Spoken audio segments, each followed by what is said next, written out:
So first his wealth went.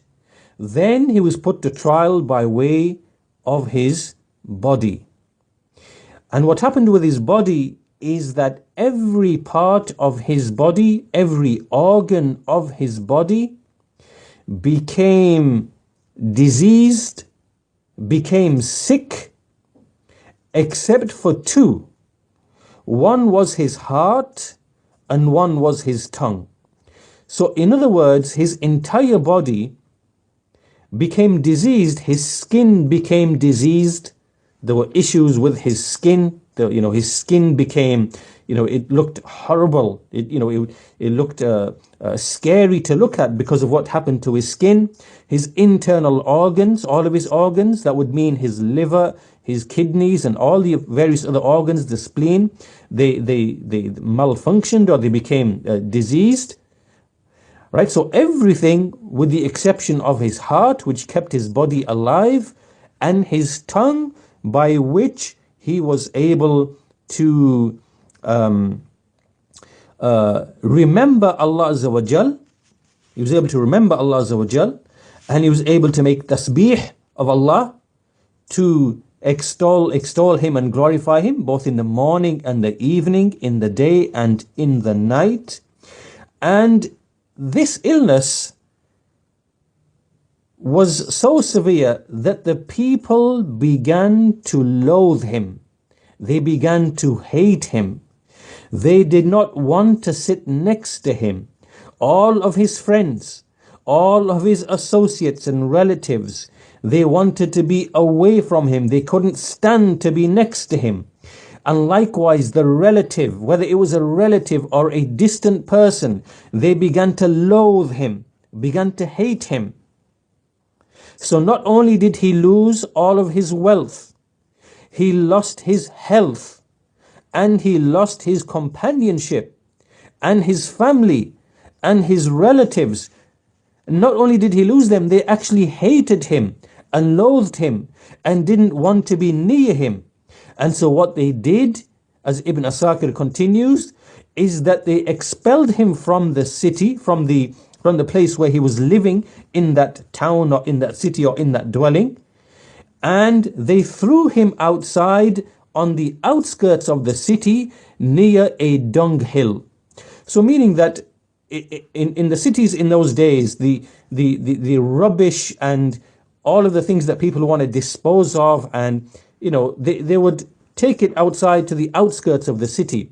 So they expelled him from the city, and so he was forced to live on the outskirts near where the dunghills used to be, and no one remained with him except his wife. The only person that remained loyal with him and remained with him was his wife. Now his wife was a woman who received all of the favors from her husband, the favors of her husband of the wealth that she had previously enjoyed, his company which she had previously enjoyed, and all of the favors that a husband confers upon his family and upon his wife. So because of that, she remained loyal to her husband, and she repaid the ihsan, the benevolence, and his mercy to her. Right? She repaid all of that. So what she would do is that in order to provide food for Ayyub alayhi salam, she would go during the day, and for a fee she would do some sort of work or some sort of errands or whatever it might have been, and through that she would earn money, and then she would come back, she would buy food or prepare materials for the food, and she would feed her husband. She would feed her husband. And this is on top of having patience for the fact that she also lost wealth, because her husband's wealth, she enjoyed her husband's wealth, and she also lost her offspring, because it's her offspring as well. Ayyub alayhi salam lost much of his offspring, his children, they died. So she remained with her husband, being loyal to him and treating him in this, within this very difficult situation. And what happened was that she would continue doing this, continue doing errands for people, serving the people, and they would pay her in return. And then she would come back and feed her husband. But then what happened is that the people stopped doing that because they found out that this is the wife of Ayyub. They realized that this is the wife of Ayyub. So they stopped giving her errands or giving her work or having any interactions with her because they were scared that they might be put to trial in the same way. So in other words, they began to start believing in an omen. They saw in the wife of Ayyub alayhi salam to be an omen. This woman is going to bring some evil to us. And so therefore they began to distance themselves from her and not have any dealings with her and not, give her any errands or work or whatever else. And likewise, as Ibn Asakir says, that, they kept away from her, خوفا, out of fear, من أن ينالهم من بلائه أو تعديهم بمخالطته. They feared that the affliction of Ayub, meaning the disease, might come to them, or by way of contagion, by way of, they believe that it could be contagious. So if they are mixing with the wife of Ayub and she's with her husband, serving a husband, then they are going to get the disease. So they saw in her an omen, and they saw in her the possibility of catching, through contagion, the disease of Ayub alayhi salam. So they became fearful, they became scared, and they began to keep away from her. So this meant she was no longer able to bring food to her husband.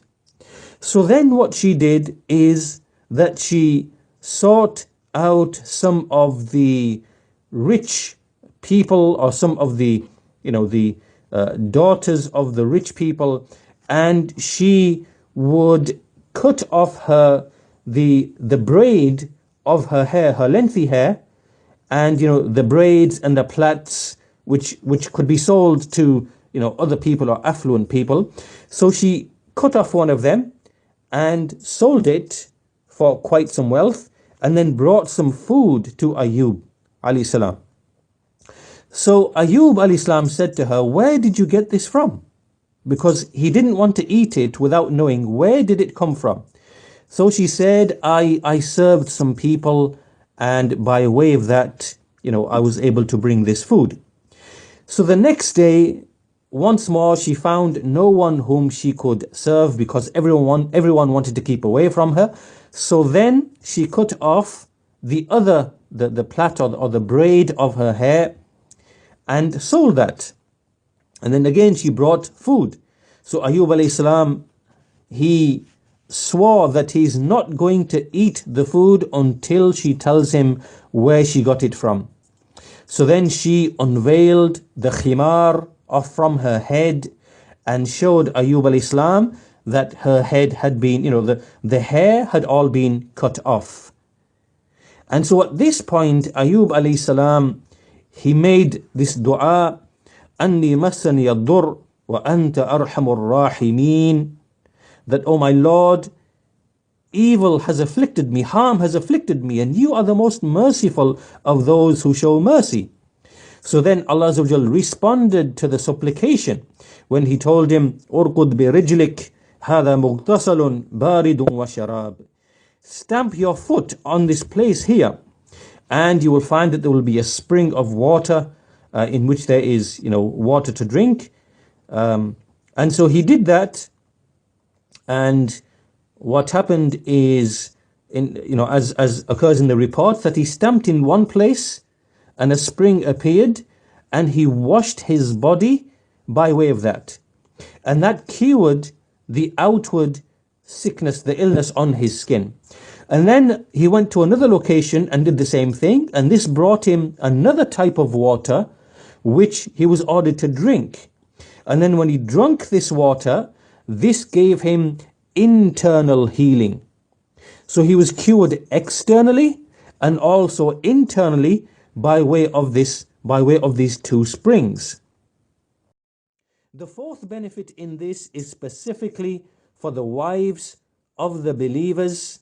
In this is a tremendous lesson for the wives of the believers towards their husbands and their duties towards their husbands and being with them, whether it is in riches or whether it is in poverty, whether it is in health or whether it is in sickness.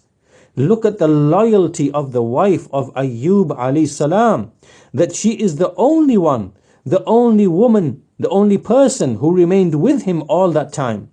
And this is because she recognized the favors of her husband, the benevolence, the ihsan, and all of the favors that came to her by way of the husband. And so she was loyal to him in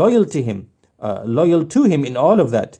And she herself showed patience and expectation of reward, and she remained all the way till the end until her husband was relieved of her illness. And in this respect we see from the hadith of Anas bin Malik radiallahu anhu, and in this hadith it is mentioned the great right that a husband has over his wife, to the degree that he said that if it was allowed for a person to prostrate to another, then I would have ordered the woman to prostrate to her husband because of the greatness of his right over her. And by him in whose hand is my soul, if there was from his feet to the top of his head, to his forehead, wounds, meaning on the husband, wounds from which pus was coming out, then if the woman was to lick that, then she still would not have fulfilled his right over her. This shows the greatness of the right of the husband over the wife, and what an excellent manifestation of this in the wife of Ayyub alayhi salam, and the way that she served her husband for 18 years, not just in relation to the illness, but also suffering herself from the loss of her own children and the wealth which she enjoyed of her husband, and in the face of being outcast by their people because they didn't want to mix with them and they began to loathe them, and so on and so forth. Look at the tremendous loyalty of this righteous woman towards her husband.